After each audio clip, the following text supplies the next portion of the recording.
Hey everybody, AC here, and welcome back to another episode of Man-Gust Volume 3.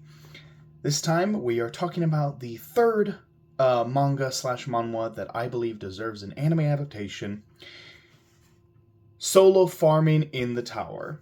And this is a manhwa, and first off, I just want to get this out of the way. I want to give a shout out to a specific YouTube channel, Asura Recaps. I want to give a shout out to Asura Recaps. They have been doing such a beautiful job recapping every single chapter of this series that comes out. They are the channel that actually I learned about this series from that channel. I never would have found this series if it weren't for that channel. So go show them some love. When this comes out, it should be the day of part 6. It should be the day of part 69 of their series. So go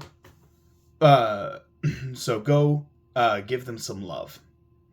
Go give them some love, and if you feel so inclined, let them know in the comments that AC sent you. So. Just wanted to give that channel some love, because they're the ones that introduced me to this series, and boy is this a good one. And for any doubters who say, "Oh, this could never be an anime," Farming Life in Another World is an anime. We actually have like 3 farming lives in another world animes.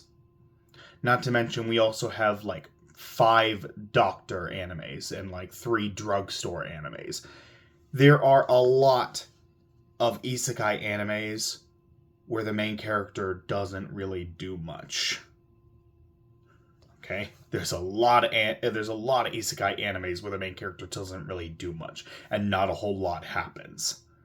Not a whole lot actually happens, okay? So this absolutely could become an anime. And given how popular this series is, I have no doubt that it eventually will become an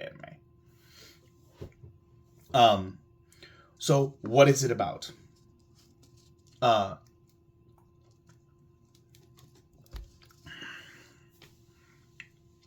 Well, the main character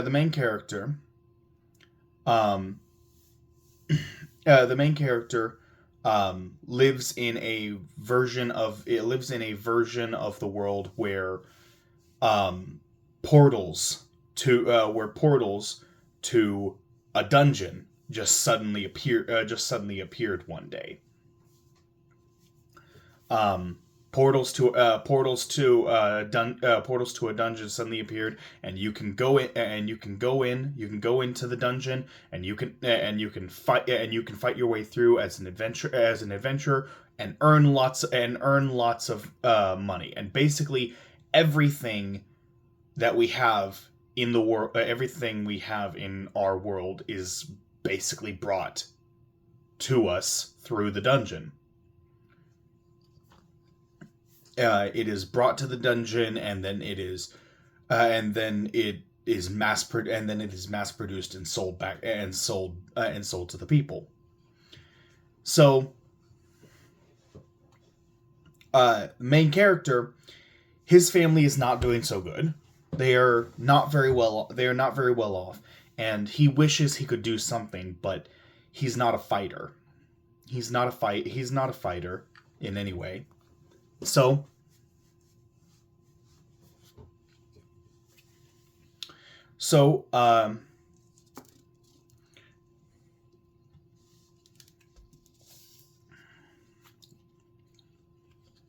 one day he finds himself suddenly transported into the dungeon, and not just into the dungeon, to the lowest floor, to the 99th floor of the dungeon. There are 100 floors in the dungeon. The 100th floor of the dungeon is not accessible to any human, because it is simply where the the dungeon master resides, who is the legendary Black Dragon. And the legendary Black Dragon is female, and this is her dungeon, and she watches over it. She sees everything. She sees everything in the dungeon.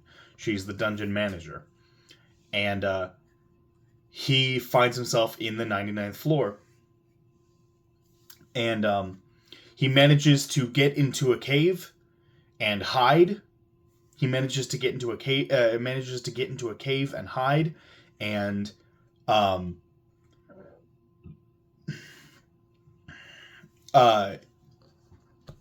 he manages to find some seeds. He has some seeds with him, so he can grow some crop. So he has some seeds with him, and he has a couple bottles of water, so he can try to grow some crops.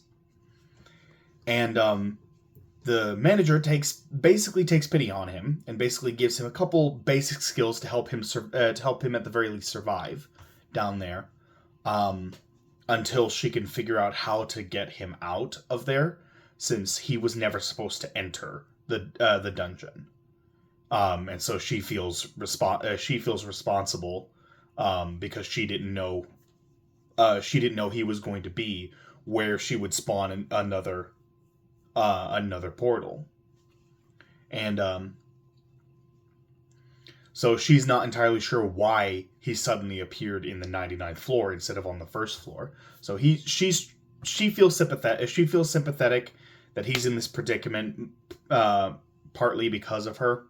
So she gives him a few skills to help him survive. It's mostly farming and agricultural skills, and as he gets better and better at farming and he produces more and more crops, he finds that a lot of the crops he produces are high-grade stuff that have bonus effects. Like a simple cherry tomato. A simple cherry tomato that he ends up growing ends up having a strong effect in a person's vitality, giving them increased stamina as well as healing minor injuries. And it's not just that; it's also like sweet potatoes, carrots, and just he continues to find more and more things to grow, that have different effects. And of course, the food, every bit of food that he makes is absolutely delicious, just out of this world, thanks to the skills that he has. And so he ends up deciding, okay, I'm just gonna farm. I'm just gonna be a farmer. I'm gonna be a farmer in this this dungeon, and I'm going to make high grade stuff. I'm gonna make high grade stuff, and I'm gonna sell it to other people, other adventurers. Sell to other people, other adventurers, and then I'll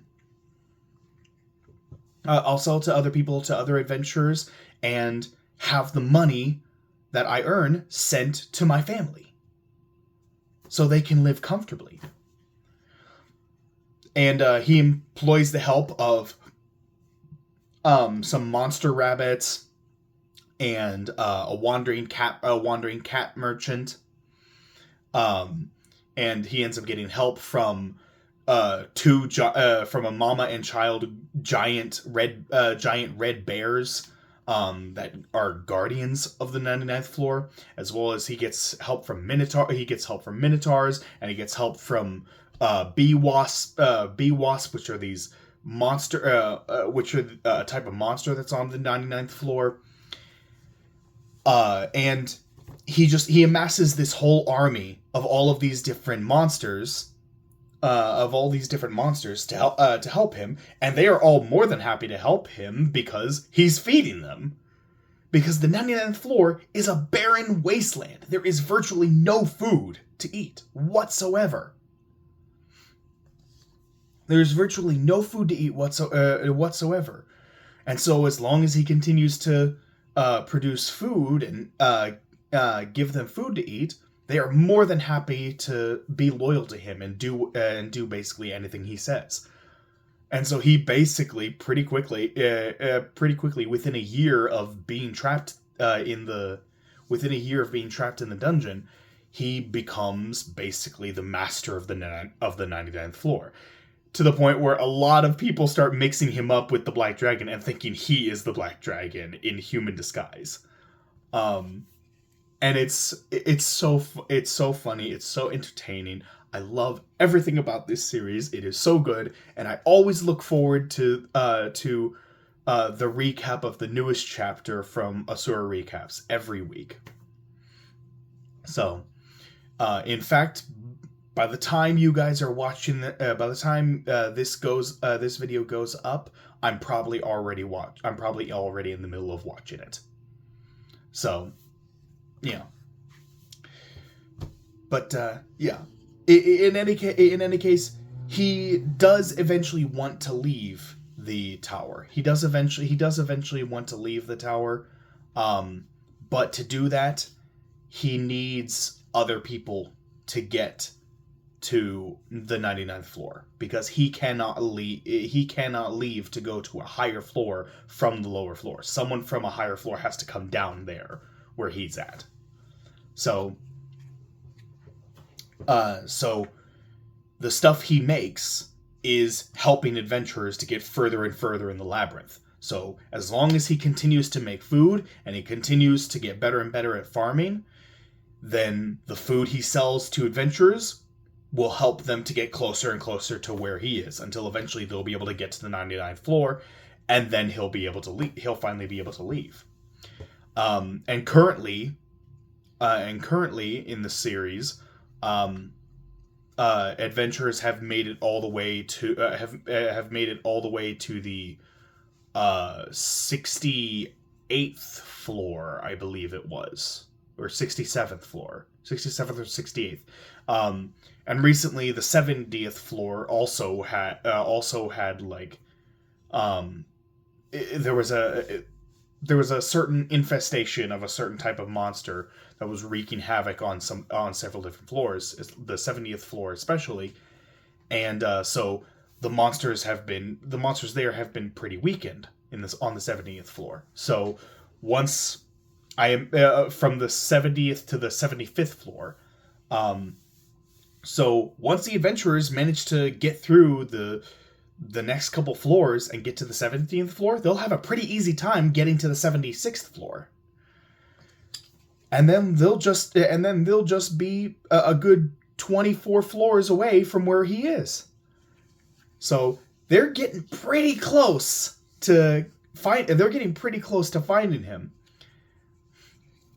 The series is ongoing. The series is still ongoing, and I look forward to the new chapter every week.